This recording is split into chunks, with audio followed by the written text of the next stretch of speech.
বিশ্বজুড়ে খাদ্য সহায়তা কমানোর ফলে লাখ লাখ মানুষের ভবিষ্যৎ অন্ধকারে।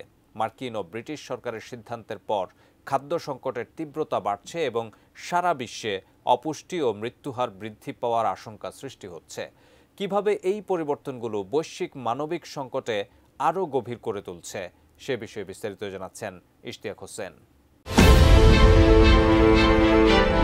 বিশ্বব্যাপী খাদ্য সহায়তা কমানোর ফলে লাখ লাখ মানুষের জন্য অনাহারের দুর্বিষহ ছায়া আরও তীব্র হয়ে উঠতে পারে, এমনই ভয়াবহ সতর্কতা দিয়েছেন বিশেষজ্ঞরা।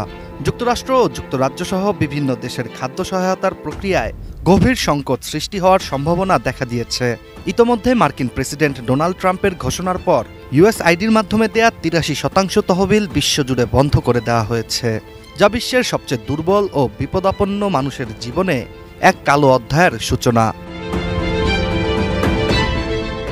খাদ্যসহ অন্য সব সহায়তা বন্ধ হওয়ার পর গরিব দেশগুলোর কোটি কোটি মানুষের খাদ্য নিরাপত্তা প্রশ্নবিদ্ধ হয়ে উঠেছে বলেই জানা যায় আন্তর্জাতিক গণমাধ্যম দ্য গার্ডিয়ানের একটি প্রতিবেদন থেকে, যেখানে বিশেষজ্ঞদের আশঙ্কা যুক্তরাষ্ট্র ও যুক্তরাজ্যের সিদ্ধান্তের ফলে বিশ্বে খাদ্যের তীব্র সংকট দেখা দেবে।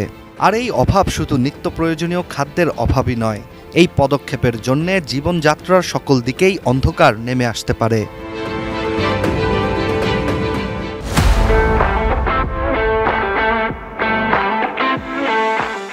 জাতিসংঘের বিশ্ব খাদ্য কর্মসূচি WFP জানিয়েছে, তহবিল সংকটের কারণে এরই মধ্যে সোমালিয়ায় খাদ্য সহায়তা কমানো হয়েছে।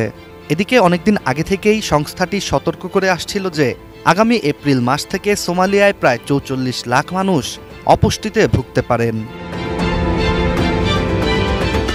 এ বিষয়ে বিশ্বজুড়ে অসমতা নিয়ে কাজ করা থিঙ্ক ট্যাঙ্ক ODI গ্লোবাল ওয়াশিংটনের পরিচালক এলিজাবেথ ক্যাম্পবেল জানিয়েছেন, যুক্তরাষ্ট্র ছিল বিশ্বের সবচেয়ে বড় মানবিক সহায়তাকারী দেশ, তবে এখন এই সহায়তা কমানোর কারণে বিশ্বজুড়ে অপুষ্টি, দুর্ভিক্ষ এবং মৃত্যুর হার আরও বেড়ে যাবে।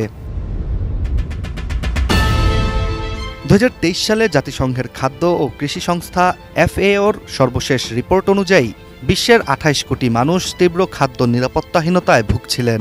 আর ২০২৫ সালের জানুয়ারিতে মার্কিন সরকারের দেওয়া স্টপ ওয়ার্ক আদেশের কারণে আরও কোটি কোটি মানুষ এখন অনাহারের কবলে পড়েছে।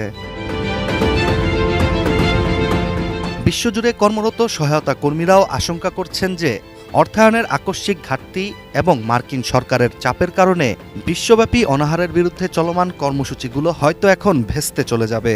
এছাড়া মার্কিন সরকার নিজের রাজনৈতিক সুবিধার জন্য দেশটির অতিরিক্ত উৎপাদিত খাদ্য, যা খাদ্য সহায়তার জন্য তৈরি করা হয়, তা কিনে নেওয়ার চেষ্টা করছে, যার ফলে খাদ্য সংকটের তীব্রতা দিনকে দিন শুধু বাড়ছেই।